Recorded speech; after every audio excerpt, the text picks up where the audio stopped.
Section 2 is all about working with residential and commercial sellers. And I told you it's a very long section. So what I've done is I've fast forwarded to the measuring house part. And of course, as you imagine, there's a reason it's in the working with sellers section. Because when we're dealing with the pre-listing meeting, or in other words, a listing appointment, there are certain things that we provide to them, certain things we go over with them, there are certain things they provide to us, and then there are certain things that are part of our obligations for our job. And one of them, as a real estate professional in North Carolina, is you have to have the ability to verify square footage of a property. You are not legally required to be the one to measure, but you do have to know how to do it. You have to do the skill, and I'll tell you why. When we get into a certain slide, you're going to see the commission says that you can rely on somebody more experienced than yourself to measure, like an appraiser. But let me play devil's advocate for a second. If an appraiser screws up and gets something wrong, the real estate commission has no authority to go after an appraiser. Who do they have authority to go after? Us. You, soldier boy. No, I'm just kidding. You, folks, you. They can go after you. Even if you hire somebody else, you should be able to spot any egregious mistakes. You should have this requisite knowledge. So let me take a deeper dive, but I also want to clarify something that you don't have to worry about. You do not have to worry about acreage. That is outside of the scope of your abilities. You do not have to know how to measure lots. That is more complex than what you need to know. So we can rely on plat maps and surveys and deeds and stuff for acreage. You know, we can rely on other sources because we're not expected to measure acreage of lot. But verifying square footage, we are. So, a couple things to get into here. I'm going to share a document with you. I already emailed it to you, the residential square footage guidelines. I'm going to pull that up in just a moment. So I told you, remember, square footage is not a material fact. But when it is being disclosed to the public, which it typically is, because the MLS requires us to disclose it, it has to be accurate. And the way that we measure in North Carolina is using the residential square footage guidelines as put out by the North Carolina Real Estate Commission in 2013. We really haven't deviated since 2013. An important note, though, is there are two different measurement standards. We use the residential square footage guidelines as brokers, but there is also what we call the ANSI standard, ANSI. It is the American National Standard Institute for square footage. Appraisers use the ANSI standard. We use the residential square footage guidelines. Neither is wrong, but you would have to be able to disclose which type you used, which standards you use. Really, the big difference is below grade, like basements. With the ANSI standard, we always keep it separate. With the residential square footage guidelines, the commission says you can include all of that into your total heated square footage as long as it's finished and meets the rest of the criteria if it's below grade. But it does suggest that if your MLS gives you that option, you may want to clarify that that is below grade square footage. That's the difference. So let's say you got a 3,000 square foot house, 1,500 square feet is basement. If your MLS doesn't differentiate, you can just call it a 300 square foot house as long as it meets those finished criteria. If an appraiser comes and does it through the ANSI standard, they will call it 1,500 square feet above grade, 1,500 square feet below grade. They will absolutely always separate it out. That's the big difference.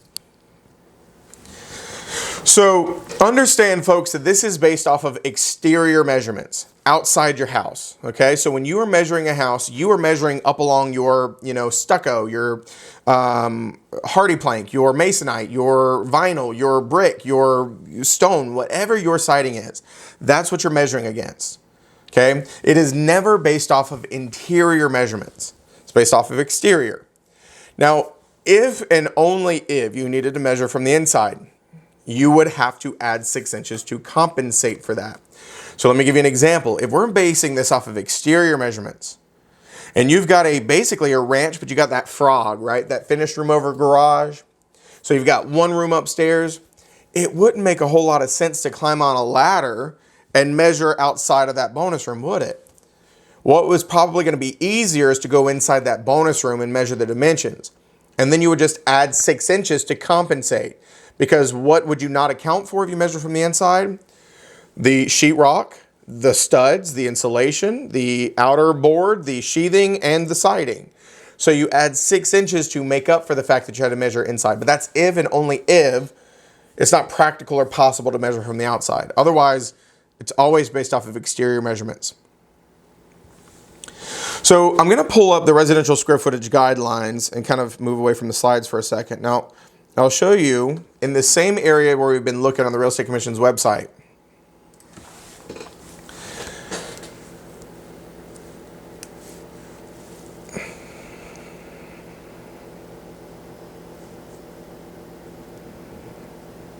I'm sorry, give me 1 second.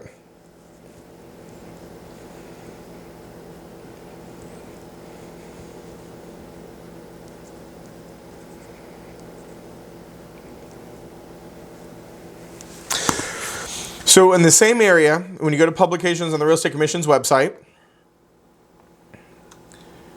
and right here under guides, residential square footage guidelines.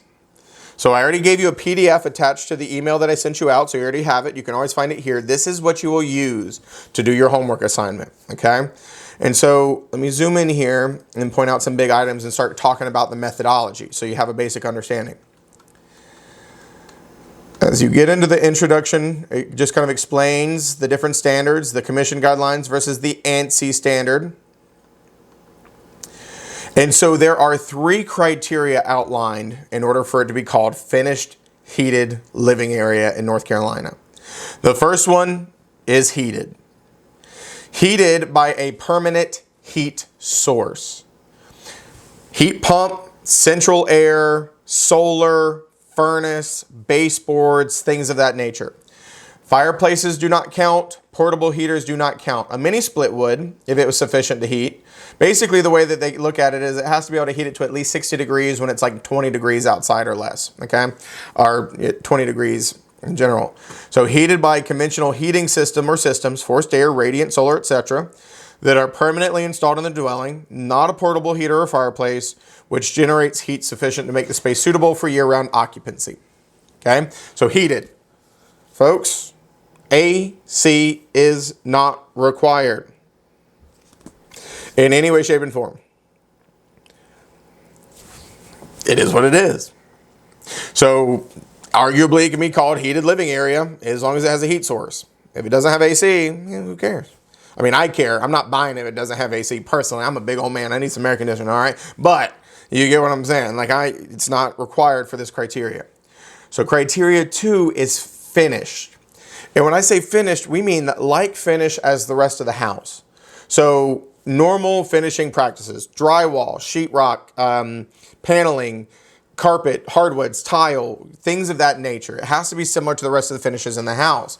So finished with walls, floors, and ceilings of materials generally accepted for interior construction, painted drywall, sheetrock, paneled walls, carpeted or hardwood flooring. And then there's criteria for height. So with a ceiling height of at least 7 feet. So under normal circumstances, from floor to ceiling has to be at least 7 feet tall. Except under beams, ducts, etc., where we have to have a height of at least 6 feet 4 inches. So in other words, if you had a duct running through the room, as long as that's 6 feet 4 inches, you can still count that one little area because it just is that one little place where the duct is running through. But then it goes on even further. In rooms with sloped ceilings, like finished attics, bonus rooms, or otherwise, you can also include living area in the portion of the room with a ceiling height of at least 5 feet if at least 1/2 of the finished area of the room has a ceiling height of at least 7 feet. So in other words, if you're in a room with sloped ceilings, over half the room has to have at least 7 feet ceilings. And if at least half of it has 7-foot ceilings, then you can count all the way to the point where the slopes are at least 5 feet from the ground. I'm going to give you a visual of that in just a second. And the last criteria is directly accessible from other heated living area. Okay, directly accessible from other heated living area. So let's say that you have a finished room over your garage, and it is heated, and it is finished. But the only way to get there is through a staircase in your garage. It cannot be counted in your total living area because it is not accessible from the rest of your house. If you have to go out into your garage to go up to this space, can't be counted. If you've got a fully finished pool house, You got to walk outside to get to it, can't be counted. If you got to go upstairs on the side of your house to get to a second floor, can't be counted. It has to be directly accessible from the rest of the heated area to be counted in the one number. Otherwise, we would just call it other finished area. It has to be separated out. Or other area above grade is what we sometimes call it in the MLS. Now, in that example where I said, okay, you got this finished room above the garage, if you could get into it from your upstairs hallway, and you could get into it through your staircase in your garage, still counts. Because you have a way to get in there from other heated square footage. So as long as these things are present in North Carolina, it is counted as heated living area. And it can be all encompassed into what we disclosed in the MLS. Now, I mentioned this yesterday, unpermitted space is a material fact. But as long as the unpermitted space meets these criteria, you can count it so long as you disclose that it is unpermitted. So let's say, oh, the house is 3,000 square feet, but 600 of that is unpermitted. That would be the appropriate way to do it. Everybody still following along with me so far?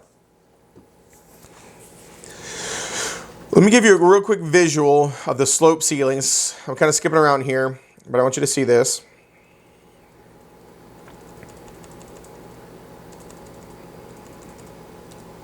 There you go. So if you had a room that looked like this, slope ceilings, as long as at least half of it is 7 feet tall, see where these slopes are only 4 feet, you can't count the entire room. So you would have to come away from the wall to the point where the floor is at least 5 feet from those slopes. And so that you could only count what was within there. That's what I mean. So like in this room that I'm in, you can't really see it from where I'm sitting, but I have slopes on both sides. And they are, if I'm not mistaken, exactly 5 feet. So whoever finished this room in my house, they knew this rule apparently, because they were very strategic that the slopes did not go smaller than 5 feet. So you can count basically the entire room. So let me go back to the square footage guidelines. And let's talk about the actual process of measuring. When you measure a house, folks, my recommendation is to use graph paper. I'm not going to force you to go out and buy graph paper, but if you've got a printer, the easiest thing you can do, type in graph paper PDF. You can print out one sheet. Okay? You can find a PDF of graph paper real easily, print out one sheet, because that'll help you keep your lines straight. Is it a requirement for this to be on graph paper? No, but listen to me. If you're not using graph paper, you better use a ruler. Do not send me some janky squiggly line that looked like my 4-year-old did it with a crayon, okay? It needs to be clean lines if you're not using graph paper.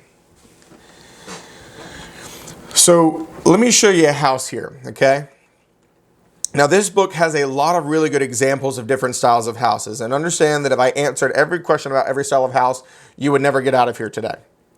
So you're going to have a lot of questions. I'm going to touch on some main ones, but you may have to do some deeper diving into the examples they give you in this book, because we have a lot of different architectural styles in North Carolina. Split level, 1.5 story, 2 level, 1 story ranches, tri-level. I mean, there's a lot of them. So let's just look at a ranch, or we're going to pretend it's a ranch, okay? If you look at this house, this is a standard ranch with a covered porch, a little bit of an outjutting, kind of in an L shape, right? Not a very emphasized L, but an L shape. Now this one technically has a basement, but we're going to pretend that doesn't exist for a second. So I'm going to zoom out a little bit so you can see both of these pieces at once. If I'm measuring a house, I like to start at the front left corner. So here's what I'm going to do. I'm going to go out, I'm going to take my tape measure, and I'm going to take a clipboard, and I'm going to take my graph paper, probably a couple sheets and a pencil. And so I'm going to come up to this front left corner of the porch. And I'm going to stand there with my tape measure, and I'm going to run my tape measure from that corner all the way up to the inside corner of the porch. And on my graph paper, I'm going to draw this line, because that's what I just measured. Now, when you're dealing with a wheel tape, which we're going to talk about more in just a second, it has teeth, so it can kind of grab the side of the house and you can stretch it out. Here's my recommendation though. Don't use the teeth. And here's why. Those teeth can cause damage to people's siding, vinyl or otherwise. And sometimes the houses are so long that no matter how hard you pull it, it's going to sag a little bit. So what I like to do is I like to walk with the tape. So I'll basically hold the one side with my arm right here, and then as far as my arm can reach, and then I'll just put my thumb there and I'll just keep walking with it. So that way it's always pinned nice and tight. There's never any sagging. I don't have to worry about, holding it tight. I don't have to worry about the teeth hitting it. You just pin it and walk with it every single time, pinning where your other thumb was and working your way down. Okay. So once I measure this inside, this is 28 feet. Put that there. And then from that inside corner, you can't really see it. There's this out jutting. So I'm going to measure from the inside of that corner to this out jutting, which is right here. 3 feet. Okay. Then I'm going to go across the front of this out jutting. Put my number, 22 feet. I'm going to go back from this corner to the back side. 33 feet. Also, remember, I'm doing this with a mouse, so that's an example of what I don't want your lines to look like with that squiggly, okay? Don't do that. And then here's the thing. The back side, this one has a chimney. So let's talk about this. You can count the hearth, which is the inside portion. You don't need to do anything special there, but this outjutting, the actual chimney itself, you can't count that. That's not living space. So let me show you the way that you measure this. Measure from here to here, put the number. Measure from here to here, put the number. Measure from here to here, put the number. Right, whatever, 18. I'm just trying to do the math in my head. So that way, when you add this, plus this, plus this, we know the exact length of the back side. Does that make sense? Don't reinvent the wheel, folks. I don't care about how far this juts out because I'm not counting any of that. Now, you can measure it just in case you want an aerial view of the whole house. But if there's something obstructing you like this, just measure to the point that you can, mark it, write it on your thing, and then continue. And then when you add up all your numbers, you got the backside. I bet I good with that statement.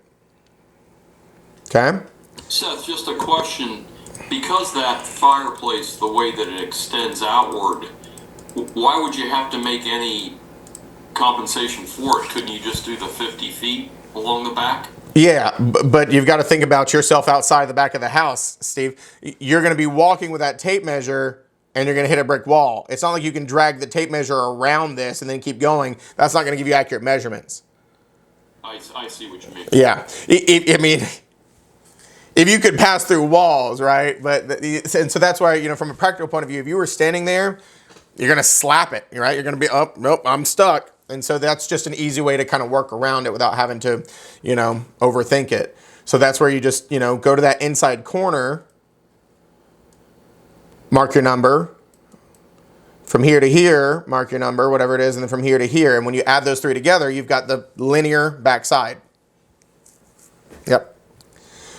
So then you always want to finish it. Don't ever just close it. Always want to finish it. So you want to go from this back corner back up to where you started. And the reason is houses should be what we call plumb and square. Everything should kind of match up. So when you get this dimension, it should be this plus this should equal the same as this side.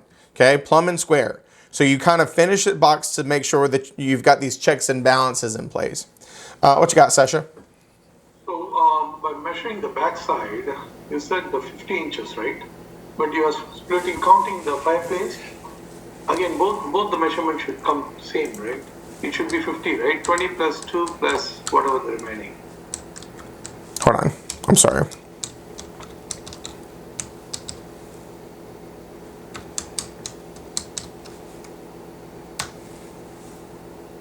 All right, say that one more time.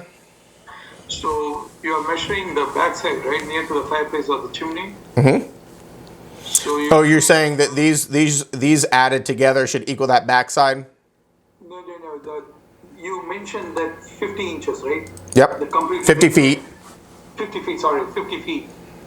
So if we measure into 3 pieces, including the chimney, for example, 20 plus 5 plus, whatever, 30, right? It should match, right, ideally? 50 should match? Yeah, but that's what I'm telling you. There's the only way for you to measure that 50 with that chimney in place is to basically take tape off the back side of that corner, take off the back side of that corner, and then you can measure on the ground because there's no way to measure that 50. So like if you were out there You wouldn't know that 50. It's just that, like in this example, yeah, you know it's 50 because I'm telling you it's 50.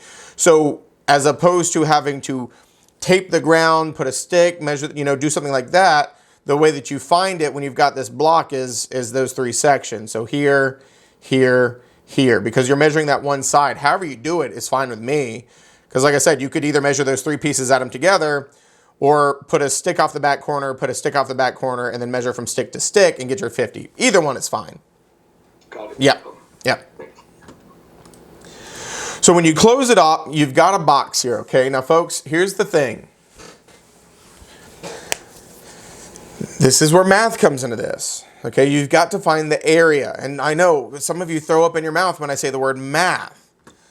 But all it is when you're looking at a rectangle, you just take your length times your width, and that gives you your square footage. Well, that's all we need for a house is square footage. Now, the problem is this weird little L. There's no formula for a weird little L. I don't think we ever taught you that in grade school, right? Well, we taught you a trapezoid, we taught you a triangle, we taught you, a parallelogram, but there's no formula for calculating the area of a weird little L. But folks, don't let that freak you out.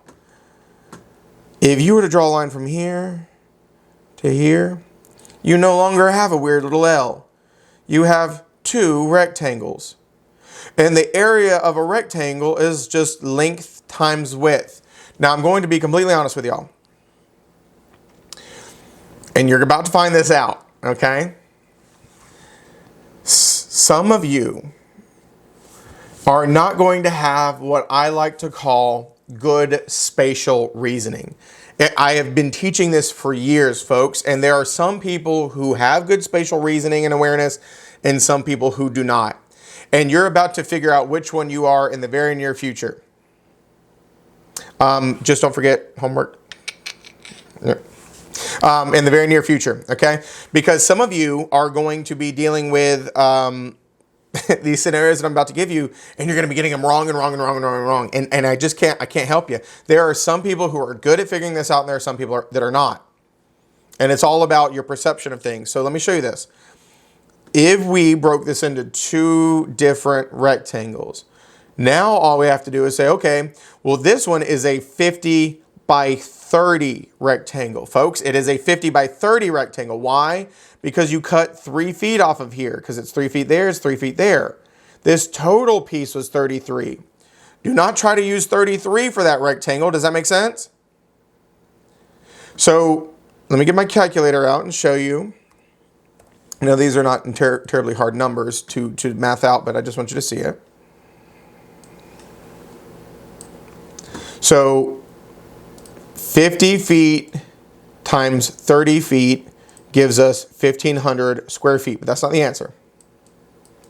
Because this is also living area. 3 by 22. So 3 times 22 gives us 66 square feet. And that does not look like 66, but you get it. So if this was your ranch house, you would have a 1,566 square foot house.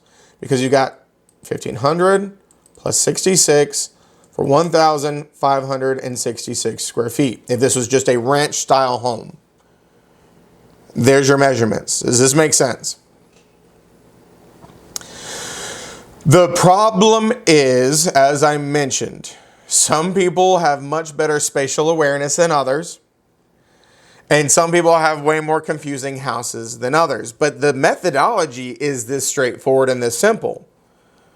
But sometimes you can't measure. Sometimes there's weirdness. Sometimes there's a lot of other things. And so you sometimes have to look at different pieces of your house and you say, okay, well, I can't measure that, but this and this are the same, and so I can use this to figure out how much of that. It really just sometimes requires you to just sit there and stare at your house for a while and play around with it. Now, let me use this same example to add another very common element, a garage. Let's say that this was a ranch-style home and it had a garage off the front. Folks, a garage is not counted, okay, because it is a slab floor. Some of them do or don't have drywall, and most of them don't have heat. So you can't count it. Aside from that, even if you had a heater and a rug in there, you still can't count it. Why? You got a garage door. That's not standard finishes. Okay, so your garage is probably, your garage doesn't count. Let's just go ahead and say it. Your garage doesn't count.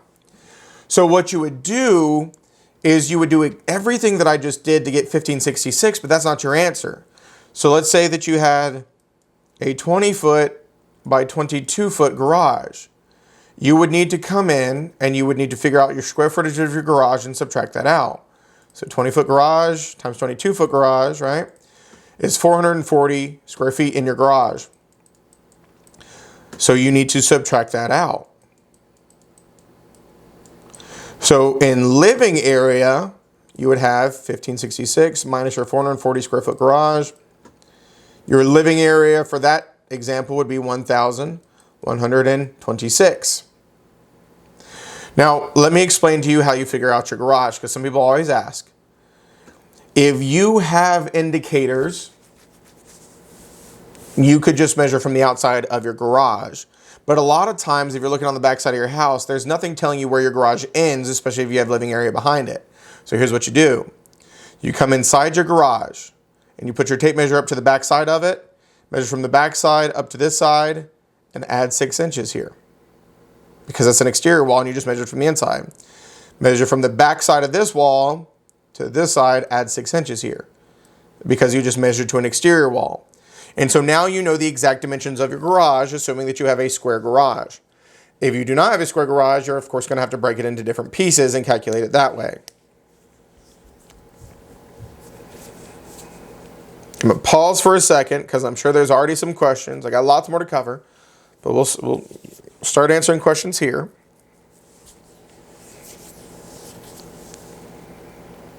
Can I just hire somebody and measure my house for me? No. No. I'm gonna try it. That's what I need. I need a good old college try, right, Kim? That's it. You go, you try it, you do the best, because folks, let me full disclosure here. Not a single one of you are going to be experts at measuring your house after you do this exercise. It takes practice. I have measured many a house. My first one was probably sloppy as all get out. And over my years, I've done, dozens and dozens. Truth to be told, when I have a complex house, I still hire somebody to do it for me. But when I have a ranch and I'm not crazy busy with other things, I will go out and measure it myself. Why? So I don't forget how to do it. It's just a good skill set. It's a good thing to have. Now, when I hired somebody, I'll tell you what, I measured the house and I hired them to do it. Why?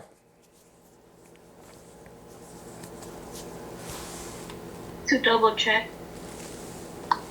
To double check, to make sure that my numbers and her numbers, or their numbers matched up. And so before I turned it over to them willy-nilly, I wanted to make sure that either I wasn't doing something crazy wrong, they weren't doing something crazy wrong, and that we were at least within, 60 or so square feet of each other when we were measuring the same house. Because if not, that would be indicative to me that one of us is doing something wrong and we need to get on the same page. Are they using a different standard? Are they using a different tape measure? What's happening? So it's just a good practice before you turn it over to somebody completely and utterly, right? So what would you do if there's like a high fence blocking, like, for your backyard? Like, how would you measure that? If there's a what blocking it? A high fence. Sometimes you got to get creative. So what I will sometimes end up doing is, as I said before, sometimes I take painter's tape out with me. And so let's say that there's maybe like a high fence up here and I can't get past it. I may measure up to that fence, on one side, up to the fence on the other side, and just kind of like assume that fence is, a couple inches wide and add that in. Sometimes there is electrical boxes or other things, and so you have to go either measure below them or above them. Sometimes you have to just hit a certain point that you can get to on one side of the fence and then kind of reach over and get on the other side. Sometimes it's really a learning curve as you get out there, right? Like you sometimes just have to get creative and figure out how you get there. Now, listen, folks, I'm going to tell you something. One thing that you have to be mentally prepared for before you take on this task, okay? And I'm going to tell you this because I'm not a fan. When you go to measure a house, you're dealing with nature, okay? And sometimes when you're measuring a house, you're climbing behind somebody's azalea bushes. They're holly bushes, which are prickly. Okay, so you might get scratched a little bit, but even worse than that, let me tell you the worst thing for me, okay? If you ever wanted to see a grown man speak in tongues and start dancing dances he shouldn't be dancing, you watch me walk into a spider web. The Lord will have stricken through me and I will be speaking in tongues and praying to Jesus and all this stuff because I hate spider webs, folks. I'm right, doing all kinds of stuff, and I'm sure the neighbors are just over there, what the hell's wrong with that man? Call the fire department, right? He's having to see, he's on them bath salts, you know, like whatever it may be. It's like, it's just a spider web. I'm fine. Everything's fine. I don't like him. So just mentally, you know what I do? I pick up a stick and I do this waving motion whenever I have to go in between their bushes and their house. I look like Zorro with a pine stick. I'm writing my name in the sky trying to get rid of all those spider webs before I get in there and start measuring. And even still, sometimes it'll get you. So I just want y'all to prepare mentally for nature, okay? I've left some covered in dirt, scratches, and a little worse for wear because of the spider webs. What you got, Kristen? So I have I guess it's kind of like I don't know what to call it, a bay window kind of.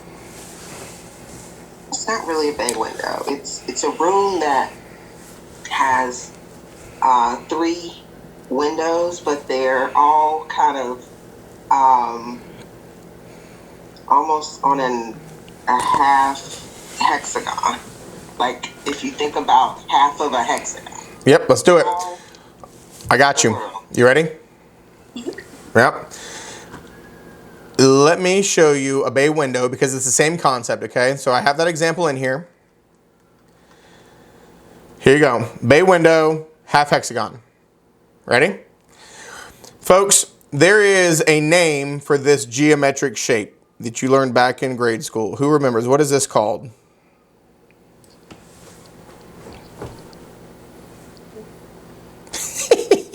Trapezoid. A trapezoid. Look, listen. Sam's the youngest one in here, I'm thinking, him and Esty. And so the grade school is a little bit more recent for Sam and Esty versus the rest of us. So don't feel bad, folks. The amount of times that I ask what this is called and the class can't even remotely tell me that this is called a trapezoid, y'all don't fret, okay? The only reason I probably know it is because I have to teach this day in and day out. And, you know, geometry was not that bad. So it's called a trapezoid. Now, folks, listen to me, okay? There is a formula for calculating area of a trapezoid, but I'm going to tell you something right now. You don't need that kind of negativity in your life. Nobody does, okay? Because it's like 1/2 plus, or it's like base plus height divided by 2, but it's some weird, crazy formula. You don't need that negativity in your life, and let me tell you why. This is not a beautiful trapezoid that I just drew, but let's just use the dimensions that they just gave here. 6 feet across the top.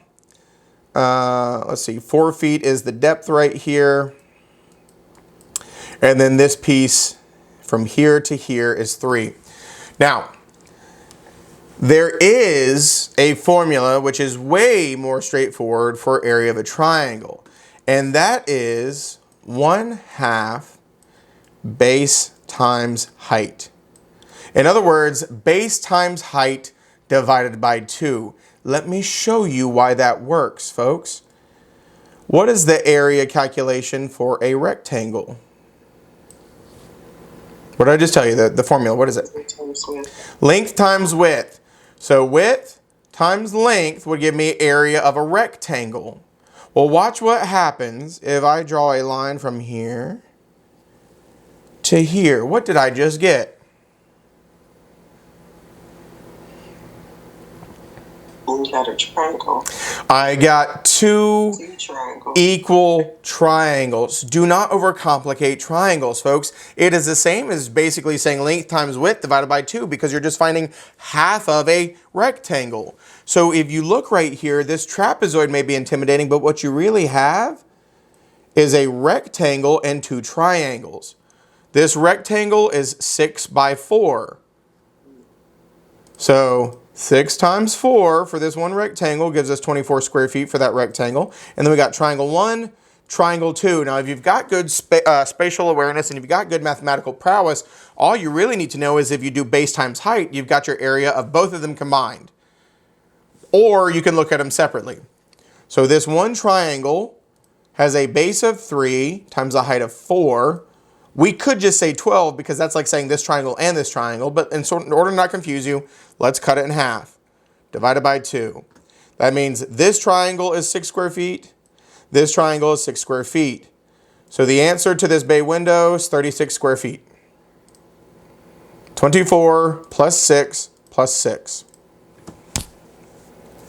You've just got to break it into easier geometric shapes. Rectangles, triangles. Everything can be broken down into rectangles and triangles. Everything can. I just saw that message, Cam. Yeah, listen, folks, I'm sorry. Okay, this is the Real Estate Commission's doing, not my. I'm not so mean and hateful that I want to torture y'all with this kind of stuff, but it's a necessary evil, right? It's part of the job. So let me give you. Let me see. What time is that? Let me talk for a little bit longer because I'm going to give you some examples after you take your next break. What you got, Erica? This is probably just really petty, but how accurate are the digital measuring tapes? Like, can we just put one on the end and let it measure to the other and then be done with it? No. Or are you? Let me explain why. Let me explain. And this is where you got to think about things. Folks, here are 3 examples of options, okay? There is a digital measuring, or laser measurer, should I say, a wheel tape, and then a standard tape measure with a retractable, piece to it. I do not expect you to go out and buy a new tape measure to do this assignment. Hopefully you all have one of these. And you can use one of these, and I'll explain that in just a second. But as a real estate agent, it is fantastic to have one of these. Keep it in your car, and I'll tell you why. This is long enough that you can measure any house out there because they're typically 200 feet, 200 yards. There's a couple different sizes. They typically come with a stake on them, so you can stake it into the ground and hook it if you need to measure a distance from one place to another. They're easy to wheel up. They hang loose, so it's easy to walk with them, so they're fantastic. And you never know when, for example, I didn't have mine in my car, but I'll tell you when it would have been useful. This house that I just got under contract, one of the things we requested was for the builder to clear an additional 15 feet from where they ended the sod in the backyard. So having one of these is great because you can put that stake, you can drag it along, you can measure this 15 feet. Now a standard tape measure can do that too, but for measuring houses, if they wanted to see if a pool would fit, this big one is the one I recommend. They're like $22 on Amazon. They'll probably be delivered to your house tomorrow. Not forcing you to buy it for this class, but it is a good tool to have. So let's talk about this digital tape measure. The digital tape measure is fine. It's great. But there's 2 things you have to be aware of. Number 1, you have to make sure that you know how to use it. And you have to make sure that you know how it's calibrated. Because let's say that this unit is 3 inches long. What you do is you butt it up to something and then you push the button. And so you have to know, is that 3 inches included when it gives you the measurement, or do you have to add 3 inches to every measurement it gives? Most of them it's included. But here's the problem with what you asked, Erica. Let's go back to this example. Right here. I want you to picture being out here with a digital tape measure and you butt it up to this corner and you push the button. That's what your laser is going to look like. They have to have something to hit. Otherwise, they can't measure crap. They are fantastic for inside. Outside, you either need a second person holding something here, or you need some double-sided tape with like a piece of like cardboard or something. So if you put a piece of cardboard here and you have something to hit, do it to it, Pruitt. But understand that every single time you're having to do that. So now when you measure this side, you're going to have cardboard here to butt it up to it. You're going to have cardboard here to get that distance. The other thing is some of them do not work fantastic in broad daylight because the light throws off their laser sensors. But if you know how to use it and it works, go nuts. That make sense? It's just when you're out there, you're like, oh man, I had this laser tape measure. I thought my life was going to be so easy. I forgot to bring something for it to hit. And now it's worthless. Yeah. So let me tell you the other really difficult thing. Now, I'm not going to make you do the math on this yet because, and I'm sorry, Kristen, is your hand just still up from before? Yeah. Let me explain something, and I'm going to teach you this in just a second. I just have to keep talking until it's your break time because I want you to do some simpler math before I teach you the harder math, okay? When you look at the wheel tape, well, let me prove a point here for a second. If I was to say 1 foot 6 inches, how big is that? 18 inches. 18 inches.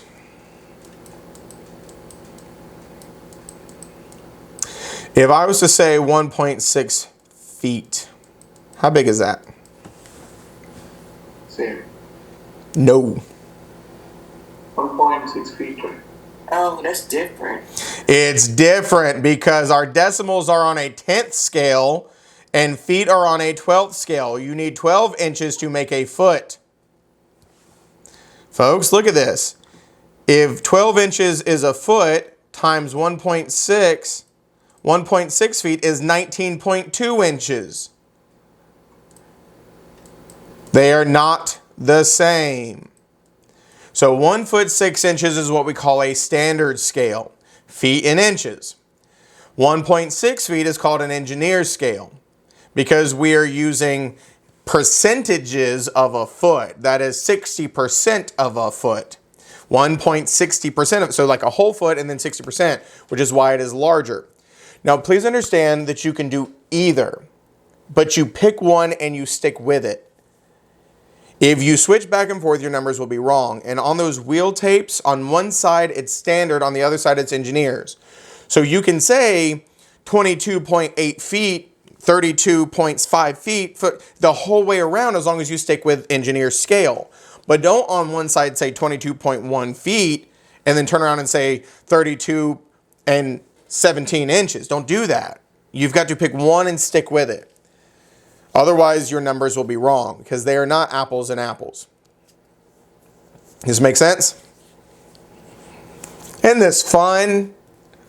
Oh, goodness gracious. This is a blasty blast and a half, isn't it? I'm going to teach you the mathematical way to calculate your area.